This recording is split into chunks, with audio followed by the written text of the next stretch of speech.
Hi, I'm Edwin Samuelson, and welcome to the CineFiles. This week we'll be continuing from the last 2 weeks of James Bond. For your eyes only, James Bond will return. Instead they made Moonraker. Instead, because of the success of Star Wars, they just took off the script from The Spy Who Loved Me and rewrote it again and made it into Moonraker, which I consider the absolute most unwatchable James Bond film. I know Mike is going to disagree with me, but before he interrupts me, which I pray he doesn't, I just have to say I cannot stand the villain. I just think this movie sucks. It's fucking awful.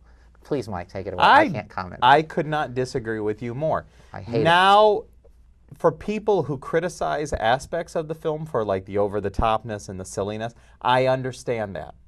But first of all, you're dead wrong on the villain. The villain is wonderful. Michael Lonsdale? Yeah, Lonsdale. Michael Lonsdale is wonderful. He is so dry in this, and it is great.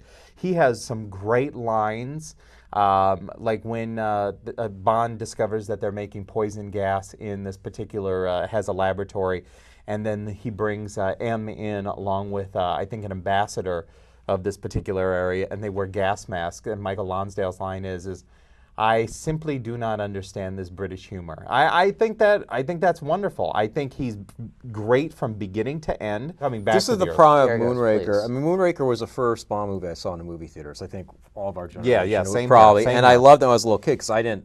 That's the only Bond film I'd ever seen. And then as you get older and you see all these other Bond films, and you realize where it came in within the whole canon. The problem I have with Moonraker is just it's such a cynical attempt to cash in on something. Not just on Star Wars, but on Bond in general. It's so blatant. I mean, it's Michael Lonsdale's good in it, but he's just playing another variation of Kurt Jurgen's character. He's playing another variation of Blofeld, even wearing the same costume. It's like they couldn't come up with a unique villain for this. And the novel, and the Moonraker novel is an awesome novel. He's a different character. It's the closest Fleming actually gets to sci-fi. There is actually a rocket ship he tries to build. It doesn't go into outer space or anything. And that would have made a good movie in itself. I still to this day don't understand why they just didn't adapt that. But in the Jaws stuff, I mean, it's just everything is like an imitation of what they've done in Bond films before, but they did better in previous Bond films. And that's what It's strikes the same me about. script as Spy Who Loved Me, if you ask Now, there me. are moments like any other Bond film, even the lesser Bond films, there are moments in there which I appreciate. I like the whole scene when he's in the centrifuge, and then after he's done, there's this nice little moment that's subtle where Roger Moore gets out, and he's like really fucked up by the whole thing. And what's her name, Good Thighs, the doctor tries to see if he's okay, and he like kind of just does this thing where he brushes her away, like he doesn't want to be bothered, he doesn't want to be helped. It's a nice little moment. What I don't like about the film is, here's the things I don't like. The special effects aren't that good. You got a lousy theme song by probably the most famous singer of the Bond series. I actually love the song. Any song has By this Shirley Bassey. Moonraker. It's just. Well, then cracks me. It's like, remember that it's a great Asian song. henchman? It's a great song, everyone folks. forgets about the Asian henchman. Everyone talks about Jaws and Moonraker. There's the guy, walking around with that. It wasn't a samurai sword. It was one of those like bamboo sticks. Yeah. Everywhere he goes, he's wearing the same outfit. He was actually the stunt coordinator, one of the fight coordinators on the Which film. cracks me up. It's like the big costume idea for this guy is that he would wear the same costume, like the same outfit in every single scene he was in. It became like so cartoonish. That's the problem with the movie for me too. It Is was that cartoonish. we were talking the original Casino Royale in the '60s was made as a spoof of the James Bond series. I feel this is a spoof made by the actual James Bond team. And the problem is it although The Spy Who Loved Me, and it uses the exact same script except it changes it into outer space. Is that a person does not like the world, so he wants to destroy it and create That his is a own. good point. It is a good point. And The Spy Who Loved Me basically ripped off You Only Live Twice. Yeah, I mean, they took the same script and rewrote it 3 times. and you had the same villain. I mean, wearing the same costume. Well, actually, that whole costume for the villain, it started in You Only Live Twice because the costume he wears is the same one Kananga wears in You Only Live Twice, which was the same one Kurt Jurgens wore. It's like that same generic recycling short sleeve Yeah. polyester suit, that African studies teachers, They want to dictators wear. save some money on wardrobe, I guess. I mean, this is the one. It's kind of like the campy Bond on steroids. Do I understand where you're coming from? Yes, I do. Thank you. But do I disagree with it? Of course I do, because it's got a lot of fond memories. It's got flaws up the ass in it, I know. I think you have the nostalgia. There you have a there's- nostalgic and there's fondness for it. It's still a lot of fun. You can, as an older viewer, you can see that there's holes all over, but you still have a lot of fun with it. And it's the most successful James Bond film of all time. At that time, it was anyway. Let's put it this way. how you love Diamonds Are Forever is how I view Moonraker. It's a lot of fun. But you have the nostalgia factor too, which is an added thing too. So you got to give that something. Because I mean, nostalgia, which in fact we'll get to later for me.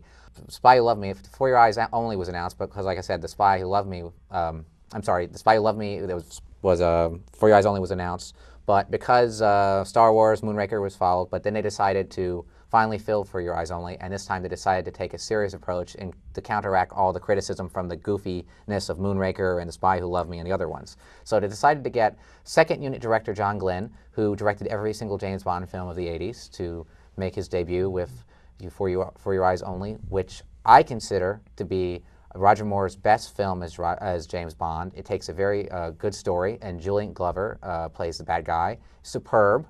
And let's start. Topol, Fiddler on the Roof too? dude is Christato. No, not Chris. He's Columbo. This is the first Bond film since On Her Majesty's Secret Service where they faithfully adapted not one but two source materials. For Your Eyes Only is a bunch of short stories, and they adapt. The first third of it is For Your Eyes Only, and this last two-thirds is a short story called Rizzico. And basically they combined the two and made For Your Eyes Only. And it's pretty faithful. It's one of those films where like I thought it was really good when I saw it the first time. And I thought, okay, Roger Moore can act. Roger Moore can be a compelling action hero.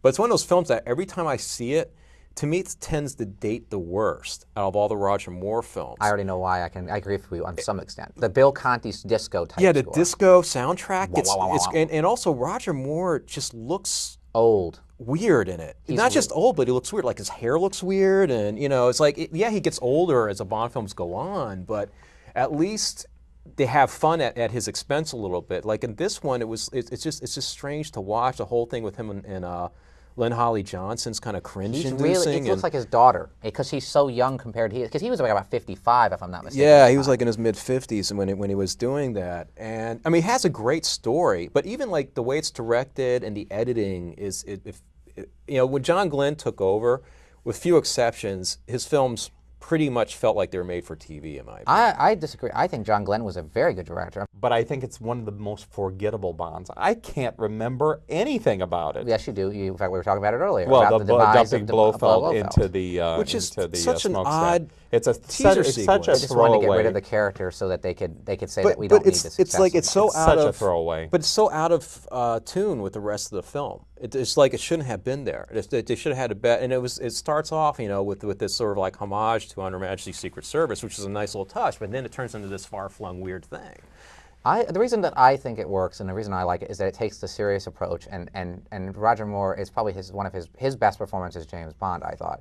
And I love Julian Glover as the bad guy, and I forget the guy, but he was the hitman with the glasses. Michael Gothard, Yes, I believe, and there's a scene who's in where The Devils. Yes, and there's a scene with Roger Moore always complains about, because we're talking about the cold-blooded aspects of the killing. I mean, Yeah, that's a James- great scene. that- where That's one of the best He best kicks scenes the in the car movie. over the edge, which is something you haven't seen in a James Bond film since the 60s. No, they allow Bond to go back and be cold-blooded and ruthless, but it was short-lived because the next one was Octopussy. We're going to talk about the unofficial James Bond film next, which was the first James Bond film that I ever saw. Never Say Never Again. Never Say Never Again, which was the first James Bond film that I saw. I saw it on 42nd Street the first weekend it opened, and it became my instant love of the James Bond series. And it starred Sean Connery as James Bond again, in an unofficial Bond story by Kevin McClory, who originated the character with Ian Fleming in a TV version of in a Thunderball, and was filmed simultaneously against Octopussy. It was two Yeah, they're productions. competing Bonds. Two competing Bonds. Never Say Never Again, I believe, came out first, and they were expecting it to do very, very well, and it did pretty good. But Octopussy, of course, beat it, and it became the most successful James Bond film of all time. But Never Say Never Again remakes Thunderball, and I think improves on it in every single aspect. Because we were talking earlier about the character of Largo being very bland in the original. I feel in this one, Klaus Maria Brandauer is excellent as a villain. I know many people don't like it because it's in the James Bond theme and a lot of the famous things. It has a terrible soundtrack, though. It's like I think it has the worst Mikhail soundtrack. Globon Except for Yeah. Klaus Marie Brandauer as the villain. and Kim It Basinger as is the girl. one of the worst Bonds I have. Once again, I think the worst stamp that you can put on a Bond is having it be forgettable. And this film is so forgettable. And it's uncomfortable to watch. I even watched as a kid that I was in love with Bond. I mean, absolutely, Bond could do no wrong. I watched this. I was bored to tears. And one of the things that really affected me, and this is something that affects me not only with this film, but with Octopussy and Living Daylights. I'm sorry, View to a Kill. Connery looked old.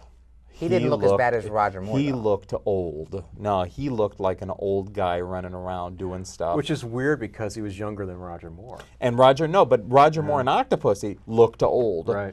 And it was such a I was such a Roger Moore fan, but when it came to A View to a Kill, I was like, no, he can't do this.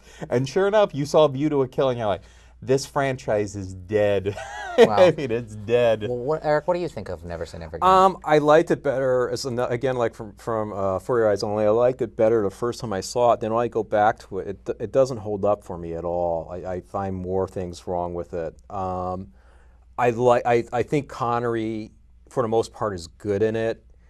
In some ways, he looks healthier than he did when he did Diamonds Are Forever, but at the same time, like, his hairpiece is awful. Yeah, awful. It's very distracting Awful. to look at.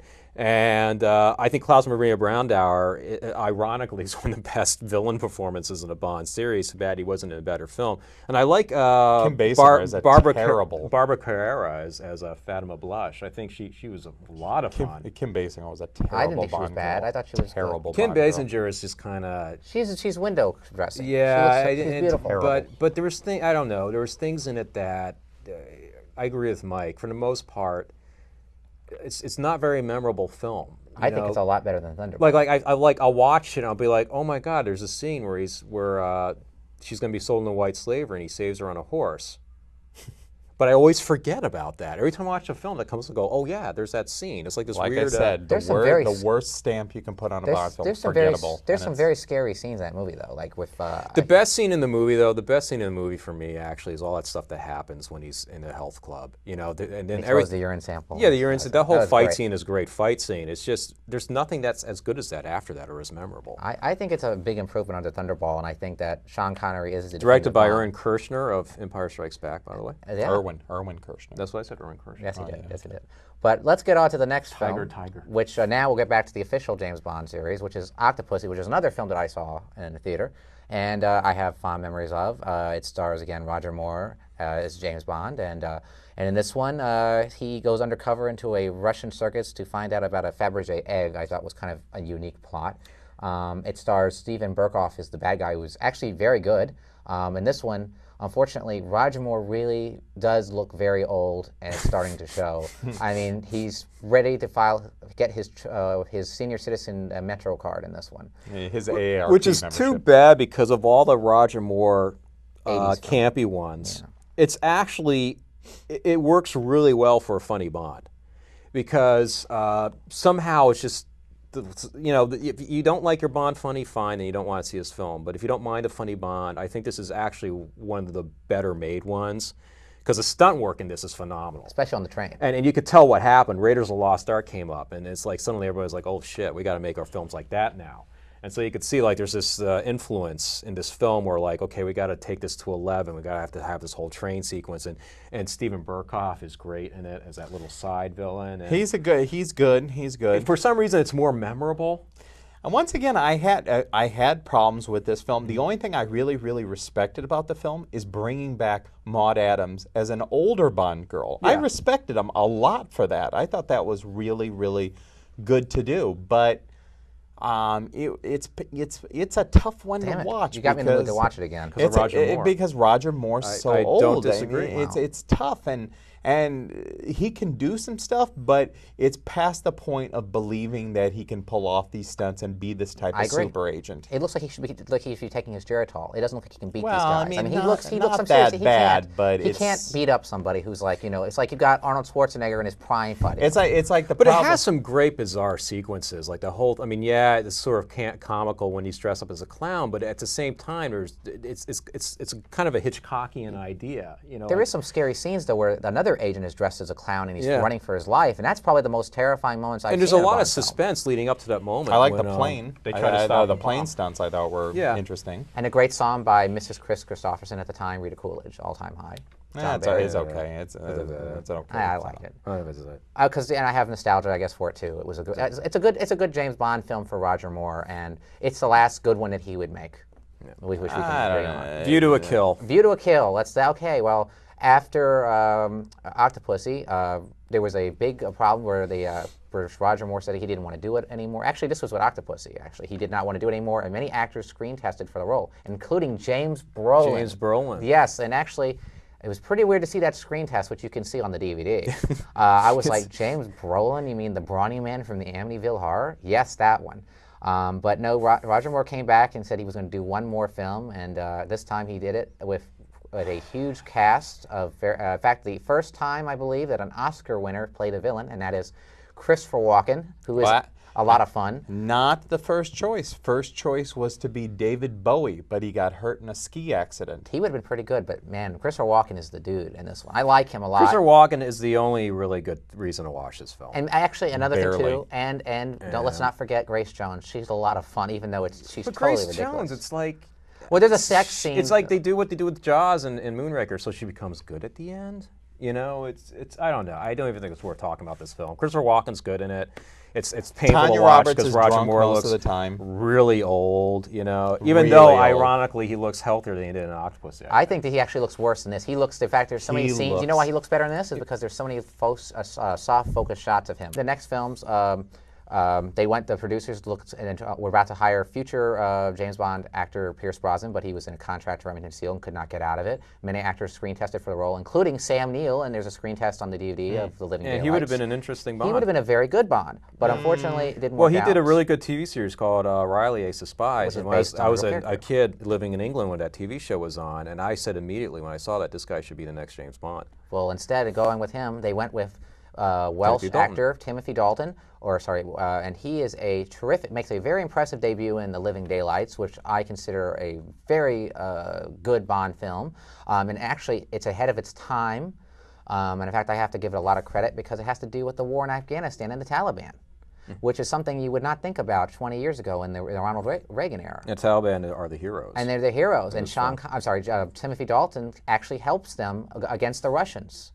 Very interesting little film. The problem, Now, wait a second, did they come out and say that they were the Taliban in but the film? it's It obvious. was probably warlords, right? They were selling, and what's so funny is they were selling jewels for weapons, Yeah, which is the it's same kind thing that of they do an with obvious heroin. reference. You should really check it out because if you No, see it now, I saw it at the theater. I mean, check it out again. I mean, and look at it, and it's just like, wow, I can't believe this. In fact, the guy who's actually in True Lies, who plays the villain, is actually the hero in this one, and he plays like the Arab terrorist, and whatever. Well, I mean, it followed suit though with the United States helping Afghanistan deal with the Russians. It was kind of like our way of getting back at the Russians with all the assistance they did to the Vietnamese. So I mean, it kind of follows history, even though Bond's involved. Well, it's the first Bond film where he gets lightly involved in politics, political situations. Up until that time, the Bond filmmakers were careful not to have Bond involved with any kind of current event-style political stuff. That's why they had all the Spectre stuff.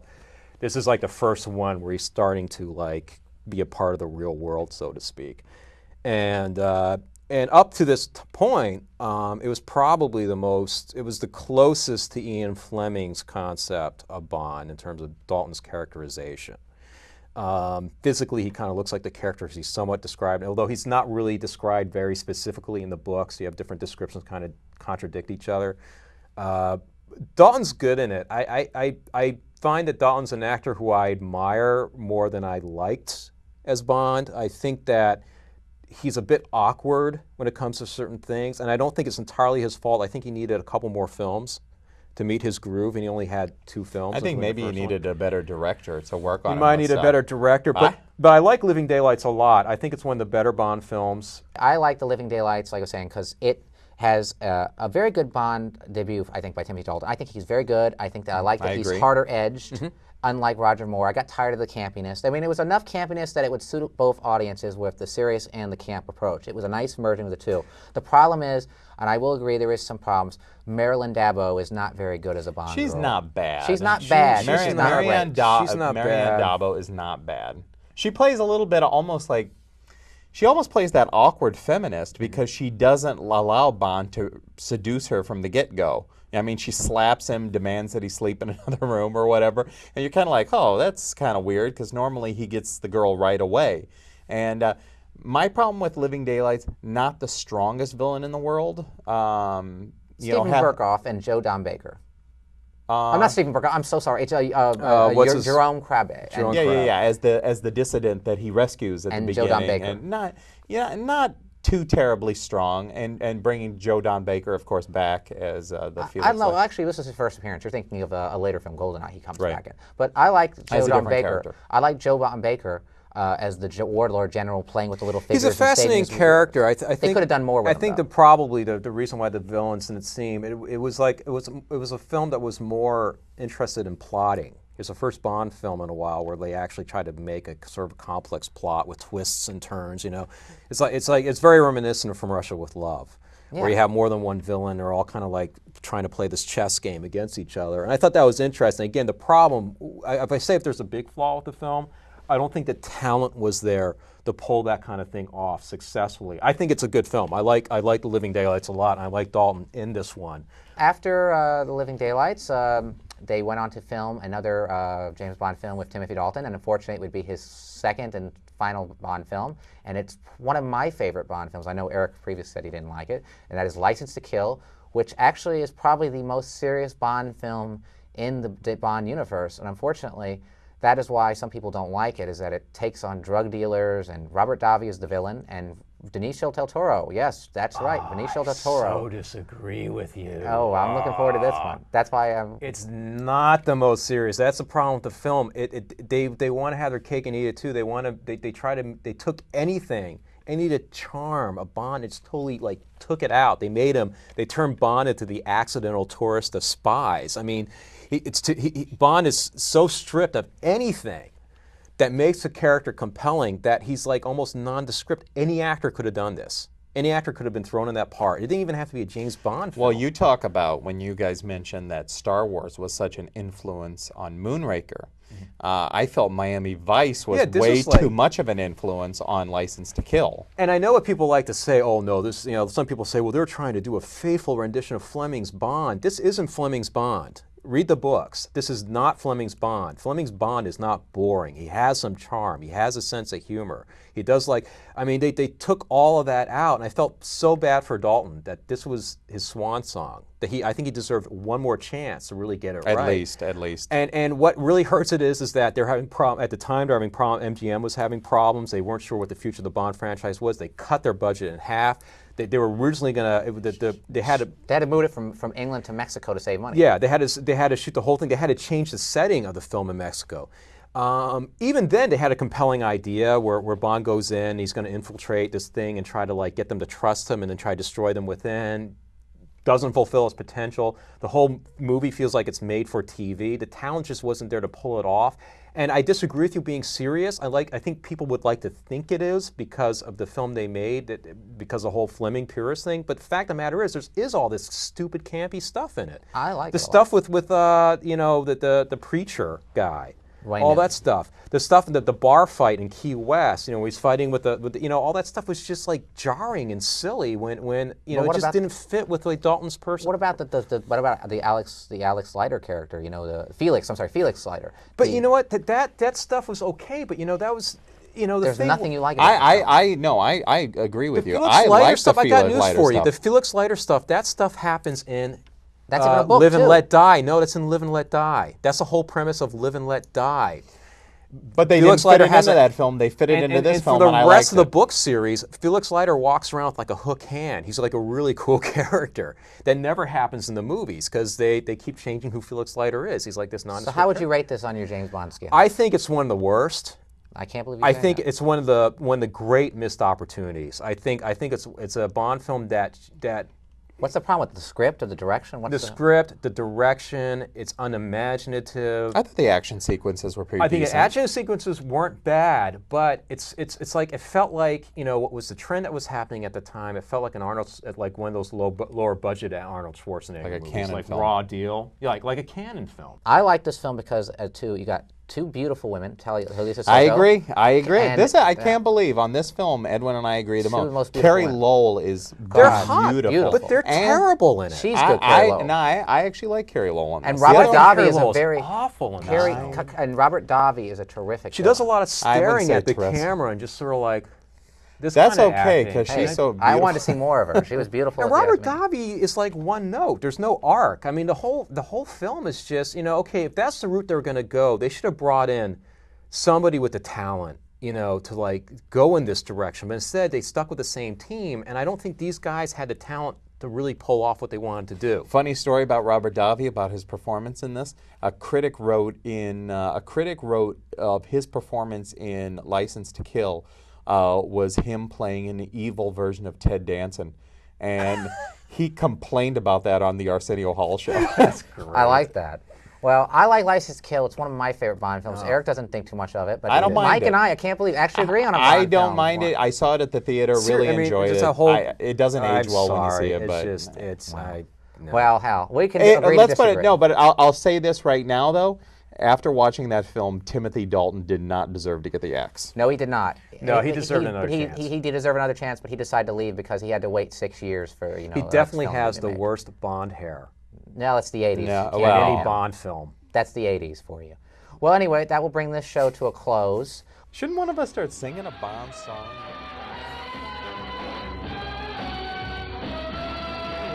I can't believe you said Moonraker is one of the worst songs. I don't care. My That favorite song song is fantastic by Shirley my Bassey. favorite It's one of my My favorites. favorite is On Her Majesty's Secret Service, the theme from that, and I love We Have All the Time in the World by Louis Armstrong. Man with the Golden Gun by Lulu. Best song, hands down. Well- Best song. It is so awesome.